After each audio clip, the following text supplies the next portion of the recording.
Hey everybody, welcome back to another video.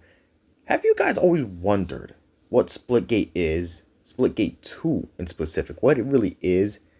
I'm going to break it down here for you because Splitgate 2 was supposed to be the big return, right? It was supposed to be a revival of one of the most innovative arena shooters of the last decade. It brought us portals, fast-paced action, Halo-style gameplay. It had everything going for it. So why is it already dying? In today's video, we're going to break down what exactly went wrong and if it can still be saved.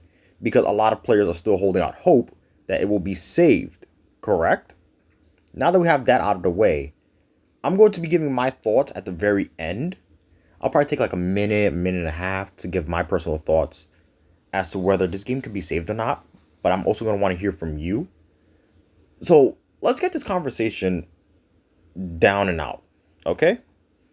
So today we're going to start off with the facts by stating on June 7th of 2025, Splitgate 2 has peaked over 25,700 players on Steam.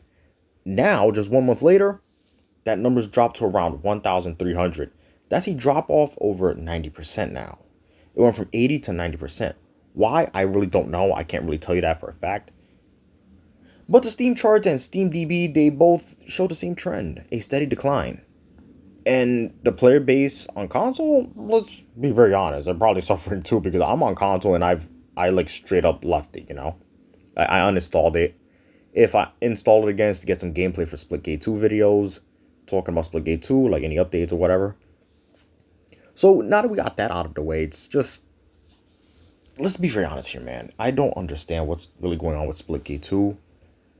Like, in terms of decisions, I don't understand why they're making these decisions. And there's just so much that we don't really have answered, and it's really ruining the game itself because they're kind of pulling an Activision here. Like, they're kind of pulling an Activision here. So now we're going to talk about, like, the gameplay itself, okay? Let's, like, fast forward to the gameplay, talk about that for a bit. Because it doesn't feel like a true sequel. I'll be very honest. It just feels like, Splitgate with an update. Just the visuals, you know, the graphics are slightly better, the visuals. Which, I find it really enjoyable. Like, visual-wise, it's really beautiful. Really well put together, really... What's the word I'm looking for? Wow, I actually forgot. But, it's got a few new maps. Like, it's genuinely just got a few new maps. It's not really, like, innovating anything, if we're going to be very honest on that. And there's not much else, to be honest, because think about it, it's just a few new maps. Some of the maps got reworked, which I really don't understand why.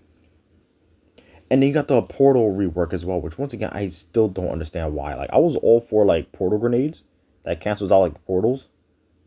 Because in Splitgate 1... that actually added a lot more like gameplay design.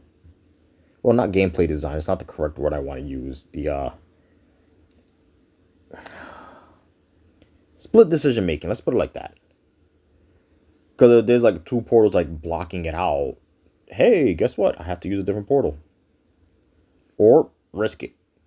Because it was always a risk reward factor there in Splitgate 1. Splitgate 2, you don't really have that risk reward factor. It's pretty much gone.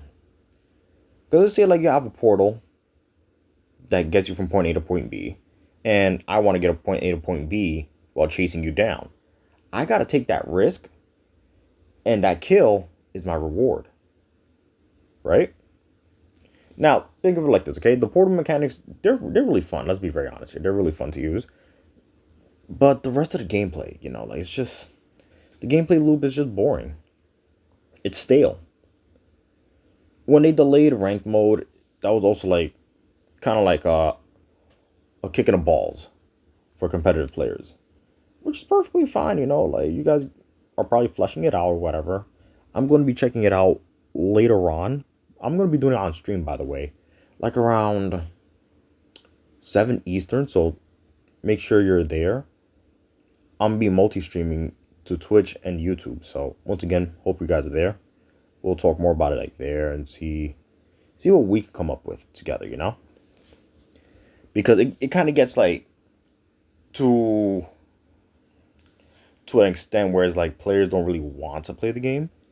And I understand, don't get me wrong. I completely understand how they feel. I'm the same way. Like, I haven't really played Splitgate as much. But I've also noticed that when I return to the game, the lobbies shifted completely. Lobbies have shifted for me completely. As you can see in this gameplay, we're going to be talking about that in just a few. Because right now we have to talk about the shop a little more. And what Splitgate 2 is doing, which is leaning hard into the cosmetics. Let's fucking face it. They're doing aggressive pricing. Which, if you've seen my last video, I'll probably have like somewhere in the video linked. But once again, not if you guys seen it. If you did, it's a good watch. If you haven't, go watch it. Once again, it's a good watch.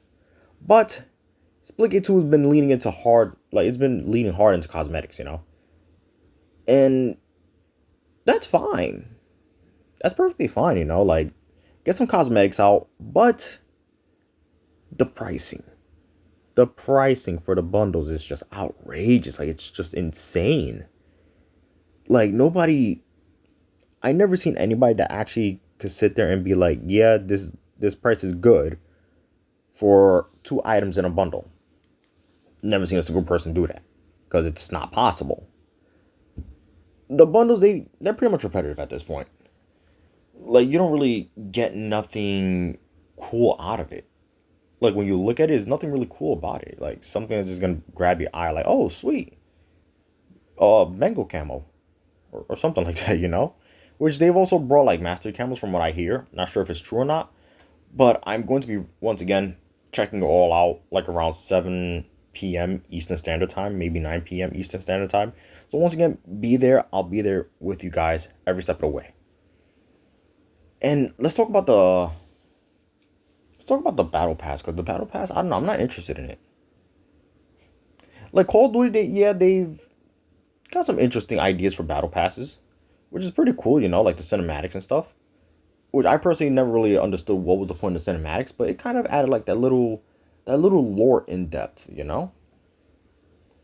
Like, kind of gave like depth to the lore, and I appreciate that, you know? Because I'm a guy that likes lore. I like lore for a game.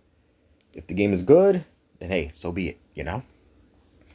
Now, we're talking about the matchmaking here because, once again, I promised you guys that we'd talk about it in a few. And here we are.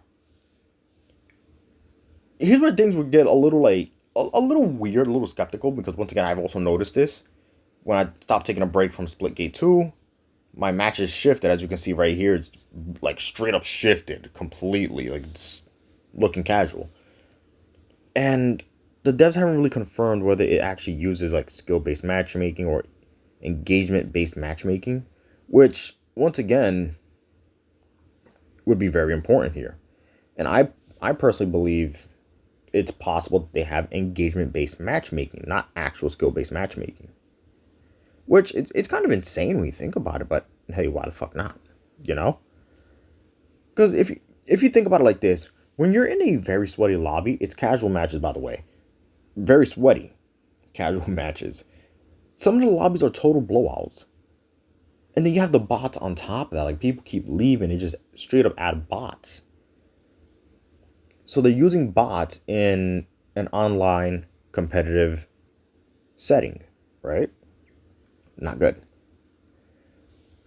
So when you do this kind of stuff, it doesn't really help, because it's drastically changing your experience from a game-to-game basis. And it's not a good matchmaking system, okay? It's what Call of Duty does. It's manipulation. It's not good. Then when you have expectations, Splitgate is just on an Unreal Engine 5. Let's be honest. Because the bar was already set pretty high by Halo Infinite, Xdefiant, and even Apex. So they can't afford to play it safe, so I don't really understand why they're doing all of this. Because let's face it, it's just a soft relaunch at this point. Now, if Splitgate 2 is going to improve, I'm just going to give them like a few options here, okay? That they could actually pick out of. One, they can improve the grind to give players a reason to stay and play the game longer. They can fix the matchmaking and make it transparent what they use and how it works. They can deliver content, more maps, more modes, new reasons to come back, and listen to the player base because the core gameplay is amazing. But the game around it, it needs work. It needs work really fast. So once again, Splitgate 2 is not a bad game. It's disappointing. Can they turn it around? I don't know. They probably missed another opportunity. But my time is up. Let me know in the comments, are you still playing Splitgate 2 or have you already uninstalled? Have you uninstalled? Probably not. Like, subscribe, and I'll see you on the next video.